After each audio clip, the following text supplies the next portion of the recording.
As the game progresses, subsequent Dragon Knights will grow in power until they become all but unstoppable. B-Step may very well be a brand new team. It's hard to tell. It was just game one, guys. It was just game one. We got to see a second one before. You know, it could be a fluke for now, but if it keeps going at this rate, North American playoffs have gotten really awesome. Cawthon, did it seem like Team Freedom was trying to hide strategies there? I think that was a very standard map where they both played standard. I think that Freedom cannot afford to take that kind of mentality into the rest of the series against B-Step. B-Step's clearly upped their game, and for Freedom to underestimate them, to think they can win this series by just playing whatever, that is definitely not going to happen. Well, it starts with the next draft and the next game. Freedom gets to choose first pick or battleground choice, and as the Freedom way has chosen first pick. So now, B-Step getting Cursed Hollow. We know that Battlefield of Eternity was banned, but generally in this position they would head into Infernal Shrines instead. What does this say about B-Step? Do you have any thoughts, Cawthon, Dread? I mean, you first. Is this the new B-Step that embraces macro? Are we towing the line of the 2015 hype train here with these players? Because this team, typically, macro is something they're afraid of. They wake up in the night shuddering at the thought of playing a macro game on a big map. And for them to embrace it like this, ooh. I mean, it's been a lifetime of discomfort against macro play for these group of players, right? Like, it's not just like one team, one era. It's just been a lifetime of every one of them not being too big of a fans of that macro play. So, yeah, it's interesting. For B-Step, though, like, when it comes to their map selections in general, they do seem a little less rigid than some teams. So I'm not surprised to see a you know, kind of a small flavor and a small mix-up for them, because they are one of the more flexible teams. But it is exciting. You know, what are they going to bring out? Do we see something crazy from B-Step here? Are you talking like Leoric, Murky, kind of crazy? Yeah. Abathur, Tass, the whole shebang. Kick it old I knew school. you were gonna say She's shebang. over the line of 2015. We're still towing it. She's already there. I'm ready. Let's do it. Let's do it. Now, we're still waiting for the draft, but it'll be here momentarily. As far as Team Freedom, looking at Cursed Hollow, we've had teams that have been playing a lot of Greymane here, all levels of Greymane. Is it possible that we're seeing that, even with Game 1, going to see that even more so in Cursed Hollow now for B-Step? I think we're going to see very high priority put onto Abathur and Greymane. The question being, what gets banned in the draft? If Dahaka is off the table, it's much harder to deal with the Abathur. And so depending on what gets banned will dictate what the kind of first picks are. Well, we are ready to get into it. Game 2 on Cursed Hollow. B-Step looking to take this series as cleanly as they can. Team Freedom now maybe has to show a little more than they would feel comfortable with, given that it's just the first of many potential series they have to play throughout playoffs. It'll be really interesting to see how this unfolds for Freedom. Again, just due to the youth of this group of players, it's the first time that a lot of people is going to be able to see them with their backs against the wall when things are really going to matter here. How do they end up performing up against B-Step, now one game down? The Anubarak looks like it's going to be the ban for B-Step. No surprise there. Closest thing to what we call the modern-day Tassadar. This draft is going to get pretty wild now. All the globals up, we're going to see exactly where the teams prioritize things like Abathur Greymane, which is known to be extremely strong on this map. However, if things like Dahaka, Cassia, Zarya are left up, there are good options to counter-push a macro style. We'll find out. It's a hover. Oh, a murky hover. You know, somehow I'm going to just lay out a fat doubt it on that one, you know? I don't know. B-Step isn't one to... Okay. As I say, B-Step are not ones to hover something and then immediately change. They do it. They'll ban Cassia instead. All things point towards B-Step embracing macro here. They got rid of the Cassia, which is what is commonly used to counter-push a macro-oriented comp on this map. Don't you just all in the Abathur Greymane now? Like, you just don't even hold back. There's half the equation. I doubt you pick Abathur without locking in the Greymane either. I would say the only reason we might see a Dahaka here instead is that B-Step is banking on either getting the Greymane or the Genji later. Yeah. Okay. But they opt to lock in the Greymane there. It's a safe choice. Yeah, that is... All right, so then the proper response for Freedom then. We know there's a bit of macro on the side of B-Step, and they have a very dominant team fighting strategy. So I can tell you, I've been harping in this position for a long time. where does the Tyrael fall for Freedom? Is it a must-ban pick? Is it something you're concerned about, but only situationally? I think the problem here is there's too much good stuff. Dahaka, Tyrael, all amazing picks right here on this map. Probably not going to pick both, so they have to commit to one and then decide what they want to base the rest of their team fight around. I'm wondering, too, if Team Freedom feel like they want to have Zeratul again as that sort of pseudo-global, maybe scare Abathur away more than he possibly could. But Dahaka also is a possibility. Yeah, they're going to get that one. That's good to have the global and Malfurion, too. So that they've got this 2 double warrior setups, so they've got a strong front line, and then Malfurion, who has Ice Block later on, trying to make sure that they can stay safe once the double Greymanes come into play of a team fight. So now the double Greymane is going to be a thing. B-Step's focus for the ban. No backliner chosen for Team Freedom, so probably the emphasis there. Actually, removal of a possible Zarya for a triple warrior. That would not be too crazy. We've seen a lot of triple warrior in NA. Especially from Freedom. Yeah. They're memeing you. They're getting you good this one. You laid them down and said they never do this, and now they decided they would find every hero in alphabetical order. I'm going to talk about it until they settle. But I think that Zarya is a strong choice versus Freedom. It's a comfortable hero for Team Freedom. We've talked about Dansky. He, until last week, had not even died on the hero, had not lost with the hero. Finally did lose one game and died once. But still a strong hero for Dansky, and one of the reasons why his KDA is the way it is. Continuing to commit to the macro play here on B-Step's side. Just banning out all the things that push them hard. I mean, we may even see some craziness later in the draft from them, like a Zagara, if they're committing this hard to banning out the anti-macro strategies. Yeah, so they can essentially have we have all the macro, and we have given you none, and just kind of play out the map in that sense. I would like them to refrain, at least in these next 2 picks, feel all of the composition of Freedom before making that adjustment. Tyrael's up, stands out to me. Go to a lot of boss control on a map where it matters. It's synergistic with that. They removed the Uther, so they're obviously fear of, having the immune Greymane. Yeah, I love the Tyrael. Oh, there it is. The Tyrael option here, not only does it give you just a solid front line, gives you great boss control like you mentioned, and it also still leaves the pressure of the potential Zagara Abathur, because the teams that have run it effectively, like Gale Force, have run Judgment with the Zag Abathur. So it's still got to be in the back of Freedom's mind here that with that Tyrael pick, Zagara is still on the table. Yeah, that's actually a really good point that you bring up. Considering what they've seen of other teams with that Zagara rotation. On Cursed, it would be probably a bit less likely, but you're right. It could go either way, Judgment or the Sanctification.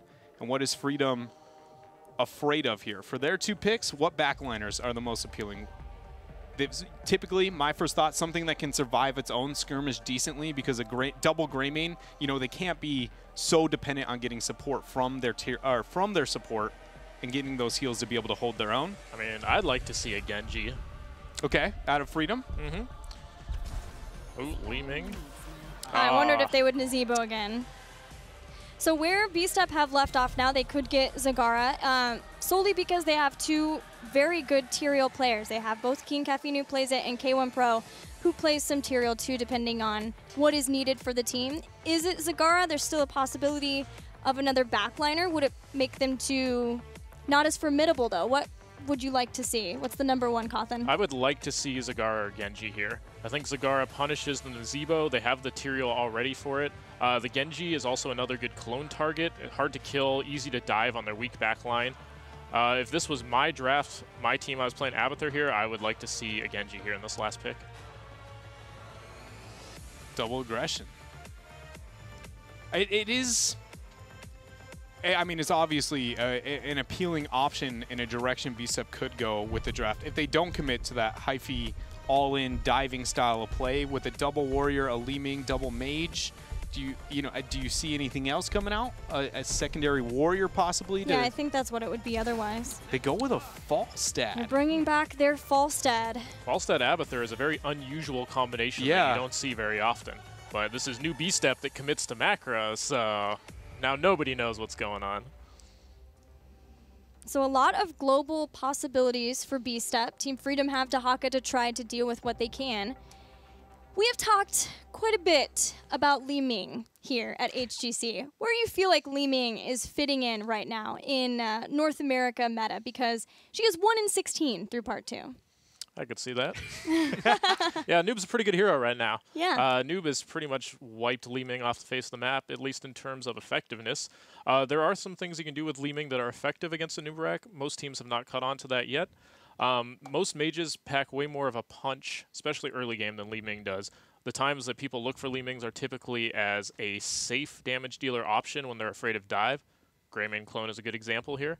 And on a big map where you can poke over like towers or tributes or something. In general, Chromie seems to be more effective than Li Ming in the current meta, but depending on a team's playstyle, you see her pop up from time to time. So where does Team Freedom take off? Where do they need to take off versus B-Step's composition before B-Step gets things like Gust and especially a Sanctification now that they have Tyrael? I mean, my interpretation of it would be the biggest thing is going to be the second tribute. I would actually like to see Freedom just ignore the entire first curse. I wouldn't mind it at all. Focus on remaining into the game, maybe try and abuse a pick here and there. But the biggest thing is if the second curse goes over to B-Step, I'm really afraid for the mid-game impact unless it goes a 2-2 trade on curses. I don't know. It's a weird, long explained situation, a rare situation that could happen to where I think it could be close to even. But the second tribute, if it goes to B-Step, this game goes from a 1-level lead to like suddenly a 4. Caught that? Any final thoughts before the game? The thing about B-Step's comp is they're very strong around the boss. They have clones for forced fights. They have the Holy Ground. They have the Gust. Also, one thing you might want to look for is a soft wombo setup for a team fight from a false stat aggressively flying right as a clone comes out and then hard engaging with the clone onto a clumped area with a possible sanct. Ooh, that sounds like a blast. I'm ready for that one. Let's get into game 2 and see if B-Step can continue this new trend, the new B-Step. New B-Step, new me here on Cursed Hollow. No, that's not how that works. Dread's destroying everything right now. That's not how that works. You just say something new me and you just are a new person that day. That's how sorry. I've apparently forgot how to make it happen, but at least B-Step's sticking to the name. You know, they start out with the ritual, let everybody know what they're about. I'm surprised to see who has switched roles, but I think it's due to the false stat itself. B-Step's having McIntyre play Abathur this time, and then iDream is playing Falstad with Greymane. Wait, no. iDream's playing Greymane. I got this. Yeah, K1 Pro playing Falstad. So a lot of the times when we've seen Falstad in the past from B-Step, it has been played by McIntyre. Do you think this change signifies anything to you? I don't actually know. B-Step roster changes and just any kind of fluctuation between B-Step, honestly, I think I leave as just like they'll decide on their own. You know, it doesn't lead to too much. I just leave it as like well, they decided that they thought this would better their odds to be able to win the game. Because again, 23, what was it, 21 and 23 amount of heroes? Like, I didn't even count each one of them, but yeah, they're extremely flexible. And we knew that that would be one of the biggest selling points for B-Step as soon as they got McIntyre onto the team, because he himself was flexible during his time playing for Naventic. But when I look at the statistics, McIntyre has a very good amount of kills per game when he plays on Falstad, but like I said before, they have had difficulties with Falstad specifically as a global for the team. So it might be just a change up in that regard, trying to put K1 Pro back on Falstad, which is a hero that for a long time he was known for. Nice knock up there, follow-up route coming out from Freedom. APM able to scurry out there. But on the note of K1 Pro on the Falstad, yeah, I do, obviously, I love it, just mainly because he was kind of the dude that brought Falstad in North America, really. And another high impact hero for him. Anytime he is on those, I will never say no to it, even though he has found, you know, kind of that new role in the melees. K1 Pro in a range for me, always a green light. Nice drag, the root, they have the damage. They have the knockups too. So many different crowd control options to make sure that they can get first blood. Team Freedom bringing out the aggression early in game 2. Bit of a different story. First blood game 1 goes to B-Step, they win it. Team Freedom gets it in game 2. You love looking for conspiracies, for prophecies. I really do. It's not only a solid, you know, pastime, but it's also just, I don't know if it's really a pastime, but it's a fun thought process. You know, I really enjoy just thinking about weird stuff like that. Well, what if everybody who gets first blood ends up winning the game? You know, because I heard first pick's OP, but not every team that gets first pick wins. You know, I'm already looking at Korea too, and the fact that L5 One, they were able to beat MVP Black in the standings, where we thought that it would be MVP Black. So now does that mean MVP Black? Again, just like L5 won the first time and MVP Black took Eastern Clash. Is it the same for Midseason Brawl? Yeah, obviously for the sake of the theory. Giant Camp's been picked up by Freedom. Tribute's up though. Sadly not on the opposite side of the map, something that B-Step will be very happy that not only do they have their Giants pressuring up on top, but they've got the double global, they have a fall set. They've got themselves an Abathur. Tribute up. Team Freedom have decided to keep members in every single lane. Falstad flying into the mid. Sees Nazebo too. Zoning good from King Caffeine. Nazebo has gotten away. No kills. Zoning still continues. Impale stops B-Step from getting this tribute. So now that Falstad is here, he takes a lot of damage. Man, K1 Pro, there goes the burrow from Zugrug. He has no cube and nice roots going on to APM. Oh man, the burrow, the drag as well from behind. Insomnia locking in iDream. I called the drag before he came out because that was about the most impactful burrow. That burrow was incredible. I've ever seen. I've never seen a moment where I see that circle on the ground and I go, oh yeah, somebody's dead. That was well done. Freedom here still fighting. And game 2, getting another pick. Well, Freedom had weakened a lot of the health bars of B-Step, and then to be able to catch them on the retreat path back through that bush is perfect timing from Insomnia to come in. He had to heal back up too because he had taken some damage. But B-Step continuing to stay in the game with experience. They only lost the 1 kill. They made sure that they were soaking lanes for a long time. They had Abathur in lane, so they're only slightly behind in the experience game. Look at this. Collusion picking Mule. The Mule. Is he trying to bait it? Is he trying to bait Judgment? I know that sounds like a troll question, but I'm being serious. What would be the benefit of baiting Judgment? That between Twilight Dream, Isolation, and Ice Block, like the only target to go on to, oh man, is Li Ming, and that they have so much counter momentum in a fight that she should teleport farther enough away in their counter momentum to where the Judgment actually gets Tyrael just killed. Could be the counter argument. Speaking of getting just killed, somehow Insomnia took out Abathur. That is frustrating for Team Freedom. That was the second tribute you were talking about. B-Step couldn't delay there at all. The minute he went down, they all just walked away. They're like, okay, we can't do this now. So what I do want to highlight into is a bit of why I was talking so much about the second tribute, or the second curse. Yeah. In general, on Curse Hollow, the entire first curse, if all 3 tributes go in one direction, if you have a global advantage, can be really impactful. Typically, it can be 2 to 3 forts, maybe, and a level lead is about as good as it gets outside of outstanding team fights where you just dominate your opponent. But the secondary tribute, if you have the global advantage, can be insane. It can further a lead so much better than that at the first because the minions scale with time, and since the health bars are set to 1, the minions do infinite more damage to the structures, which makes it a more effective. It's just tributes are always better later. And when you have the global not only soaking the lane for you, but helping accent the push with things like the Abathur, having the fall set on top of that global advantage, if Freedom ends up picking that up, that secondary curse, they're going to be really fine. But if B-Step ends up getting that and all the first tributes go to Freedom, they get this curse, they get most of level, and then right after the breaking point hits B-Step with their boss control, with their raw team fighting, and then with the global advantage on a secondary tribute, I'm like, this game just, that's why I said 1 to a 4-level lead almost instantly. Yeah, it can spiral out of control even though it seemed like Team Freedom had all of the control in the game. Cocoon's been used. Dancy comes in. Malfurion's not far behind, and so is Nazmus there. Beautiful zombie wall to catch. There is all of the abilities. Gust will be used as Falstad gets it. That does not matter even an iota of a bit. All right, so now the boss pushing up on top has changed some of the obvious curse flavor here. The bottom boss pushing out, Nazebo will be able to rid of, and iDream going to respond here on top. 1 fort is all that we've seen gain so far. Mule's going to gain a bit of value up on bottom. Collusion saying thank you to that one. Abathur also took Mule, as you can see, trying to heal up the structures and allow this Abathur to get into the late game where he can push more. But B-Step will have to endure this curse first. And this is a curse where B-Step did not get any tributes earlier on, so they're going to have to fight for every single tribute if they can after this to make sure that Freedom doesn't just get 2 curses in a row, because There's nothing to try to swing things back very quickly. And all of the forts are going to go down. Freedom sitting in mid, making sure to clear that out the entire time. Dahaka's been in bottom. They'll get that too. Triple fort curse is not bad. Yeah, that was really good. And a lot of that came down to not only having the boss on top of the curse, but the pick.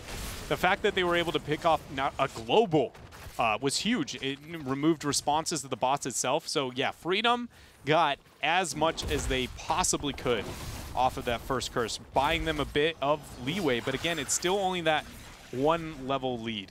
The fact that B-Step doesn't have any tributes is the biggest saving grace. Yeah. Remember when I was talking about the double curse? If it goes 2-2 and then the breaking point is Freedom first and it waits till B-Step later, that is when it really could go bad. So luckily, they've got a long while where they can abuse the fact that they have a talent tier advantage and make it to where B-Step never has that late game curse threat. B-Step have pretty much used all of their possible mistakes at this point. They have gotten Abathur caught, they've gotten Falstad caught, the global working out really well for Team Freedom, and it just feels like Freedom has been making the faster rotations. They got to their boss first. It wasn't so fast that they couldn't go down and feel like they could contest, especially because a tribute showed up and sort of was more of a more tantalizing opportunity for Team Freedom. But even still, they do feel like they're making every decision faster, and they're everywhere where B-Step would like to be. And they're closing in on B-Step. They are. And this is a nice invade here with the 13 talents here. Calf knows, and he's pinging it, but I don't think there's any world where he goes in, threw down the Q. He used to love doing that, man, when I would play against him. Nothing tilts me more than when Calf does that. He baits the Q and he just walks up and he's like, ha! And then he just steals the camp. Or he doesn't, and he just walks away. Just to let you know, he's like, hey, you wanna mess around here? 13 talents here, still out of range for B-Step. And it's leading to a lot of, oh man, he did it again. It's like he can hear me. B-Step would love to fight. There's a tribute here. They have Falstad soaking in bottom. This is a good location. They're ganking instead. They're giving it up. Nobody's shown, so Insomnia should realize that somebody's up there. They don't have any hard CC to stop the burrow. Oh. Gust out of range. They even use go for the throat. Oh, man. Dropping the B-Step. Insomnia is feeling good. Baited ults, baited a tribute for free, and he survived. Once again, B-Step will use their mule, but not going to be able to do too much. We'll heal up this sidewall. Collusion. So scary, that rotation for him for a moment, being split from the rest of his team. Not what you want when you're support, but he survives. 15-13, 2-level lead here for Freedom. B-Step just, they have to bank on the 16-20 window. You know, we talk about the difference in experience. It's a window that is likely to make, it's reasonable to get when they have two globals because they shouldn't miss any soak, especially on tributes like this. You don't feel like they can try to contest this tribute and get a good fight in before Freedom gets to 16? I would just rather them not risk it. Really, their composition, even if they move up and even win this tribute, they're going to try. They go for the invade. They need to be successful here. The reason why I would avoid this is because winning is good, yes, but losing it is absolutely detrimental. Yeah. This fight. It just makes the game near unwinnable for B-Step. Calf steps in far so that the rest can rotate around. McIntyre has cloned Greymane, a double Greymane. Here goes the fly. Gust as well. Ice block saves Collusion from that Gust. Clone being dealt with by Dansky. K1 Pro is going to go in and try to help him along with that. Sanctification, solo, Ancestral Healing too to let King Caffeine stay where he is. They've caught K1 Pro. Dansky's still alive. Dugrug over the wall, burrows though, and he manages to set this to an even trade. So now one man down for both sides. The camp still pressuring out through the mid lane here for Freedom. Calf's rather making this fight that much less appealing. There's the drag, nice pre-cleanse. And that looks like B-Step makes it out, but another tribute down. 16 is now gonna be picked up for Freedom.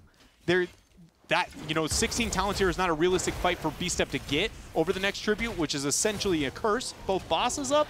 I mean, Freedom can legitimately choose any objective rotation they want right now, and as long as they're always doing something, they very much are going to be able to win this game. Yeah, it was a 1-for-1 trade, but using Gust, using Ancestral and Sanctification, and then still only being able to get the Nazebo kill just was not enough for B-Step to try to get closer to 16. But B-Step thankfully made a very fast rotation to boss. They decided to make a risky call, and they got their boss. Okay, so this is a bit of a weird moment here for this. BSEP, so Freedom is obviously not forcing anything with the 16 talents here. They're literally handing it over to BSEP.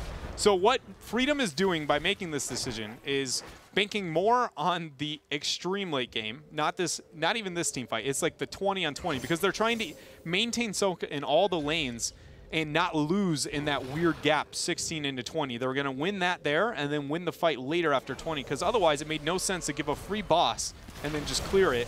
This tribute is, you know, expected. Is there any case that maybe it's that Team Freedom have kept their forts alive so far for so long that they really don't want to give up their forts now? They're almost worried about that? They just gained too little. I don't think so. Twilight Dream used on purely just Tyrael and a clone. Go for the throat was used. We have the cocoon out. K1 Pro's trying to rid of it, but Caffeine is already dead. Tyrael is down and another to be gained as Greymane falls quick. Yeah, Tyrael couldn't use Sanctification. Now Zugrug is caught. K1 Pro. They'll push them back long enough for Team Freedom to get another curse in this game. There has not been a single moment we've seen the clone into a Sanctification initiation. It's just been an attempt to approach a team fight. Even a Greymane into a Sanctification. Yeah, it's just been Tyrael's off on his own, the clone's trying to 1v1 on its own, and Greymane's trying to 1v1 on its own. We're not seeing the synergy that we saw last game. No, not at all. Nor the decision-making that we saw out of the last game either. B-Step here, maybe a bit of a step back with these 7 kills. The early game wasn't as fluid for them, so maybe just trying to gain their ground. The one silver lining for them is the fact that though they've really never won any major objective, they're still in this game. Not a keep's gone down yet. Top keep may fall here, but that's at most what they lose. Yeah, there is a boss, there's a push with Team Freedom, but B-Step have 16. And they'll have go for the throat soon. So there may be even a possibility that as this curse ends, as the boss has been marginally dealt with, they can try to take a fight behind, especially again with a gust that pushes people back in towards the base. All right, so curse is now off. And the fort is going to be online. The boss relatively healthy here in 16 for B-Step. So it's all about when does Dahaka join? Conveniently right now. Then the Gargantuan's going to be dropped. Keep down, but no picks. So B-Step is still in this game. Freedom had to get 1 to 2 kills there if they had any chance of going core. Now the chase. No flasks to connect, no dismount, and Freedom makes it out. And we never saw the aggressive fly we thought would maybe be coming in, but B-Step now are put on the clock. If they want the last chance of being able to get an engagement on even footing until they can get to 20, it has to be now. They realize this, so they're starting to check out. Calf sees that all of the members are sitting here at the bruisers, but it was capped before the rest of the team could rotate in time. It's all going to be whether or not B-Step can force that fight, and sadly, I just don't think it's going to be possible. What is really going to come down to is B-Step sacrifice tributes up until Abathur and Falstad can soak themselves up to 20. And then we'll see one miracle team fight from B-Step. But this is falling more towards the trait of old B-Step, what we knew here before the playoffs, before the boot camp. And that was lose all early game, wait for the miracle fight, win that, and win the game after. Nice idea by Team Freedom. They see that B-Step are trying to attack one of their forts. And they say, yeah, that's fine, but we'll do some damage to your keeps, especially since they are so close to getting 20, where then they can force anyway, where B-Step does not want to fight them. They could just cocoon this. They could, if they really want to force the issue. They're not gonna, they're just waiting it out. Dahaka's still pressuring, tributes up. Archon, pure power, will continue to siege down this keep until someone stops Nasmus. And can anybody do it? Nobody feels like they can. This was, the first time we actually saw this was in Korea as a form of forcing that 20 advantage. We've not, maybe 2 to 3 attempts. Nice Holy Ground splitting collusion. He's got Bolt though, which is why we see nobody committing. But you know, we have seen very few cases of forcing that issue, sieging with that 20 advantage in North America. It's just, it's fun whenever we get to see it. I love whenever we see those kind of trends and cheeky thoughts of other regions finally come to light in North America, and Nasmus is showing why it can be such a problem. Calf flanking. Throws down the first Q, doesn't follow up for the Holy Ground. We need to see a B-step that has the synergy together. You know, now they have the slow for Abathur at 16 and Venom Spikes. That combos well to allow Executioner to start doing their damage. B-step has to give up this keep, and I don't know if they're willing to.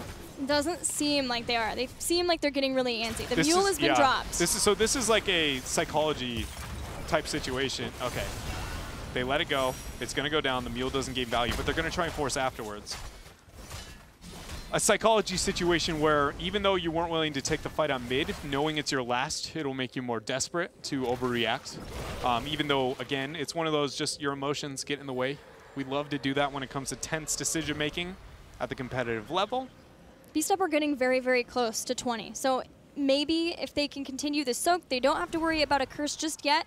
But this boss is a huge problem. They have to get 20 for this fight, or they have to take the fight at that disadvantage. I'm surprised Freedom didn't try to force that right away. Why do you think they didn't? With trying to force on Calf right there? Isolate? No, the boss down there. Oh, yeah, just mainly because I guess they're banking on the fact that they have so much macro pressure. Literally the only way they lose this game is a boss. Yeah, that's true. With Gust and Holy Ground, Sanctification too. Maybe it was just too close for Comfort too. They're technically, they're right, but not as right as they normally are. In this type of situation, I totally understand why Freedom just would never start a boss. You're one tribute away from winning the game. It's one of the few games where winning a curse wins the game. And you have no reason to force into a Gust, Sanctification, Holy Ground. Just no reason whatsoever to dabble even in that world. So I like this choice coming out from them. Just bank on your pressure.